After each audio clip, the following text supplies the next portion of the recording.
எந்த நிறுவனத்தில், தனியார் நிறுவனத்தில் நீங்கள் வேலை செஞ்சாலும் சரி, உங்களுக்கு சேலரி இன்க்ரிமெண்ட் அப்படின்றதும் சரி, ப்ரமோஷன் அப்படின்றதும் சரி ரொம்ப முக்கியமானது.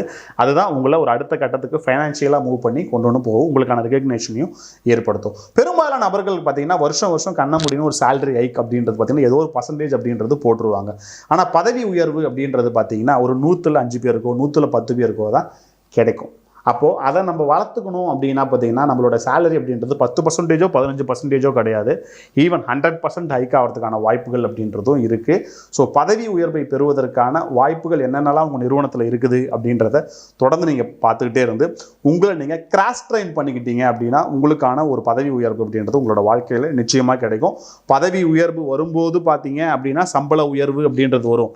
ஆனால் சம்பள உயர்வு வரும்போதெல்லாம் பதவி உயர்வு வருமானு கேட்டால் வராது. அப்போ நம்ம கான்சென்ட்ரேட் பண்ண வேண்டியது என்ன அப்படின்னு கேட்டிங்கன்னா பதவி உயர்வு. பதவி உயர்வு நம்ம போகும்போது ஆட்டோமேட்டிக்காக சம்பள உயர்வு அப்படின்றதும் கூடவே சேர்ந்து வந்துடும் அப்படின்றத தான் பதிவு செய்கிறோம்.